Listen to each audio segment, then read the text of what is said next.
Okay, hello. This is Ben Sturgis from the Research Governance Unit at St Vincent's, and I'm just going to show you a quick walkthrough of our SAGE system and how to approach a meeting if I'm a reviewer and I need to review a study to present at a meeting. So when we first arrive at the SAGE portal, this is the screen that we'll see. And we're going to just check into the meeting and then pull out the information to do the review. So the first thing I'm going to do is just come over to here to the meetings tab, click on that, and that will show me meetings that I've been allocated to. And we can see here the meeting for the 6th of July. Now, one thing you can do here that's helpful and some people have asked for is you can download all the documents that pertain to that meeting at this point. And this is probably the best time to do it. So if I just select the meeting and then click the download button, I'm just going to do that once. Now, the download won't begin immediately. It does take a few seconds for that to happen, about 20 seconds. So we'll just wait patiently while that occurs.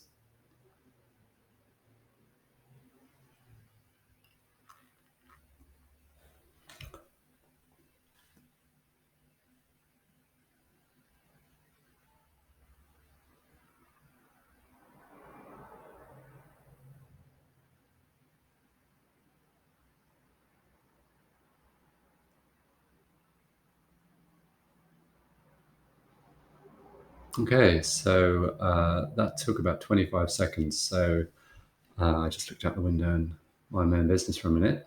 But now you can see that the meeting documents are downloading in a zip file. I've got a nice NBN connection here, so that's going to be fairly quick. And then I'm just going to open those meeting notes. I'll just pull in the window. So this is now opened in File Explorer in my Downloads folder for this meeting. And I've got the new applications, and this one is a response, which is a resubmission, essentially.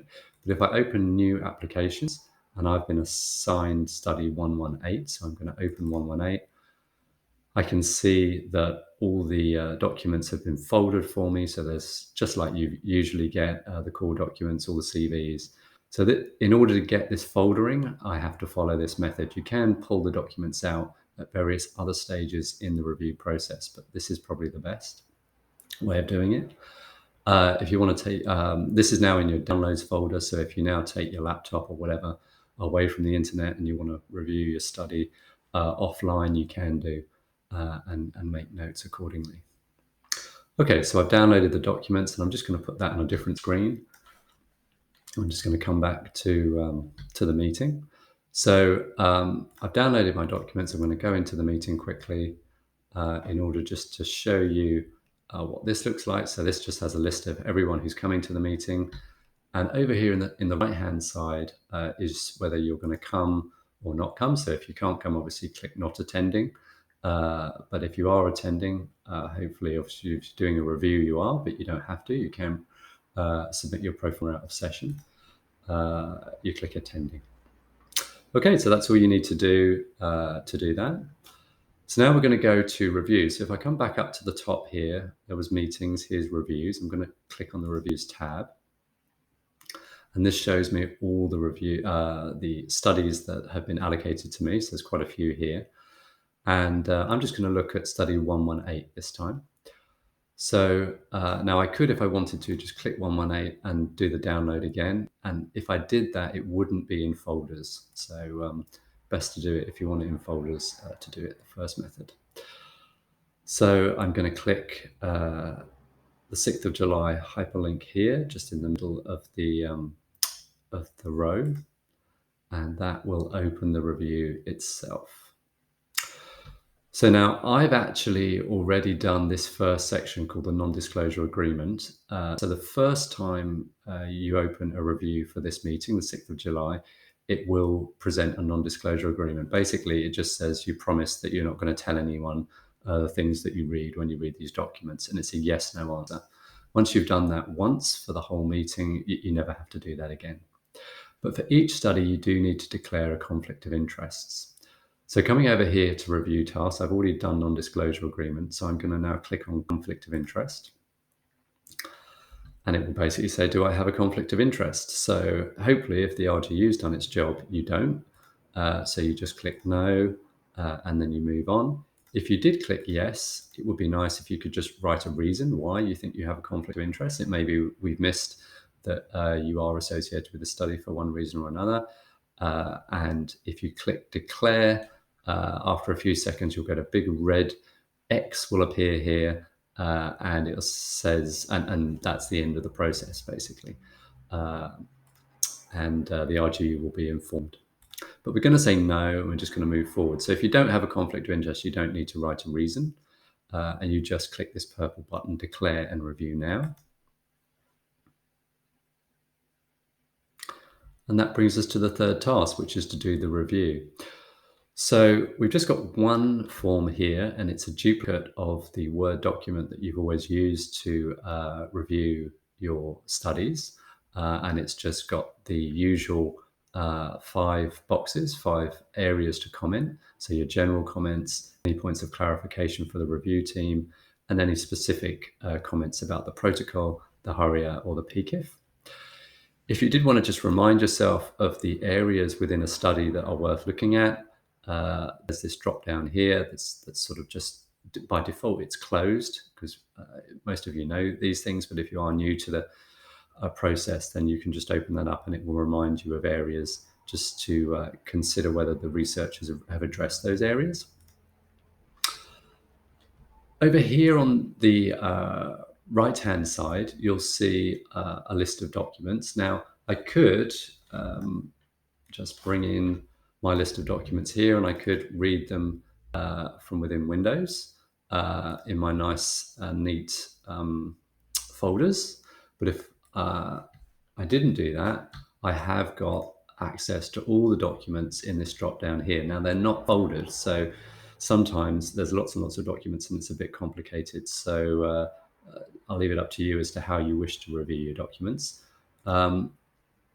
If you did click download all here, it would download all the documents, but again, they wouldn't be folded.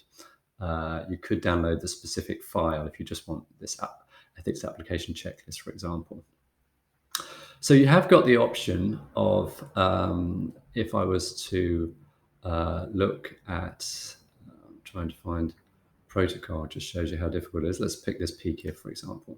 So you have got the option of bringing the PKIF up and scrolling through it and writing your points of clarification or comments as you go, as you scroll through. And that could be quite helpful. So we'll see how that feature goes. If you come into the middle here between the form and the actual document, you'll see a little slider, so you can make the document smaller or bigger, depending on how you want to do it. And so then you basically do your review, and I'll leave that up to you. Obviously, it'd be nice if we filled out something in all the boxes, but again, that's up to you. So I'll just put some test comments in here. See, I pointed out that checklist. There is the option down here of adding supporting documentation, and what we really mean is to upload your traditional Word format proforma. So if you'd rather still write it in Word, you can do that. And to upload it, you just click this button called Add Another, and then you go and find in your the way you've saved your proforma offline. You can drag that across and drop it into this box, and as you can see, it's just uploaded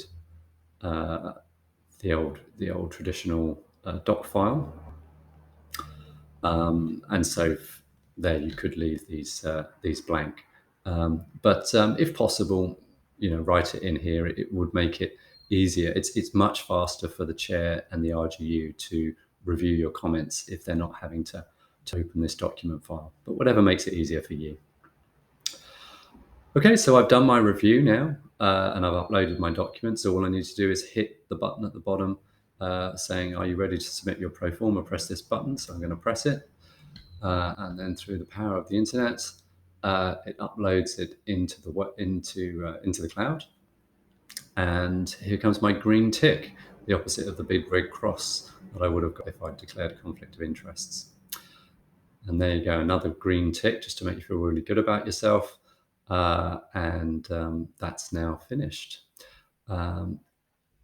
And you'll see that the review, which was 118, has now disappeared from my list of things to do because I've declared my conflict of interest and I finished my submission. And that's that. So hopefully you find this video helpful.